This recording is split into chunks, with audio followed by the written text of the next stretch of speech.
Hello guys, आजची recipe आहे आंब्याचा रस। तर मी आंब्याचा रस नेहमी कसा बनवते त्याविषयी मी तुम्हाला आज रेसिपी सांगणार आहे। तर ह्यासाठी मी एक अख्खा आंबा घेतलेला आहे आणि हे त्याचं छिलटं काढण्यासाठी। तर मी अशा पद्धतीनं ह्या आंब्याचं छिलटं असं छानपैकी काढून घेते आणि असं छिलटं काढून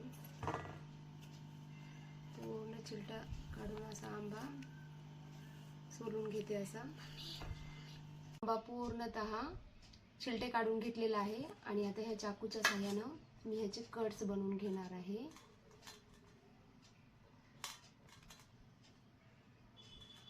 हे बघा, अशा पद्धतीनं असे जर आपण कट्स बनवले ना तर खूप सोपं जातं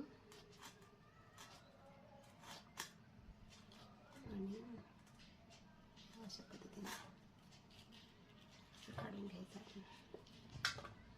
तर अशा पद्धतीने ह्या आंब्याचं पूर्ण आंब्याचं मी असे कट्स बनवून घेते। हे पहा, ह्या अशा पद्धतीने मी ह्या आंब्याच्या फोडी तयार करून घेतलेल्या आहेत आणि आता ह्या मी मिक्सरच्या पॉटमध्ये टाकत आहे। तर खूप छान असा रसाळाचा रस तयार होतो ह्या आंब्यांचा आणि मला ह्या आंब्याचा रस खूप आवडतो कारण ह्याच्यामध्ये भरपूर गर असतो आणि हे गोड असतात जरा आंबे, ह्याला साखरही जास्त लागत नाही। आंब्याचा रस बनवण्यासाठी मी असेच आंबे आणत असते बाजारातनं।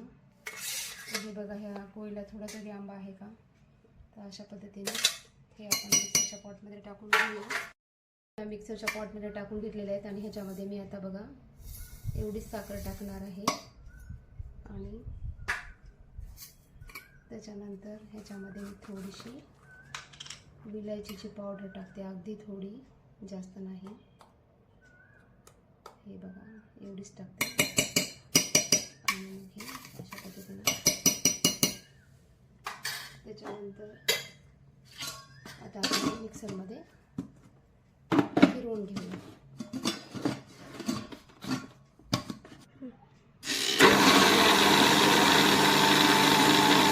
मिक्सरमध्ये हा रस छानपैकी फिरवून घेते असा आणि बघा आता हा रस आपण या पातेल्यामध्ये काढूया। किती छान आणि मस्त असा रस तयार झालेला आहे। हा रस आपण असाही खाऊ शकतो किंवा पोळीसोबत खाऊ शकतो। खूपच स्वादिष्ट आणि मस्त लागतो हा रस। गाईज, हे पहा, हे आंब्याचा रस अशा पद्धतीने तयार झालेला आहे। ह्याच्यामध्ये मी अर्धा ते पाऊण ग्लास पाणी ॲड केलेलं आहे आणि हे अशा पद्धतीने मिक्स करून घेतलेलं आहे। तर हे बघा, हे किती छान तयार झालेलं आहे रस आणि खूप टेस्टी पण झालं आहे। तर तुम्ही सुद्धा बनवून बघा।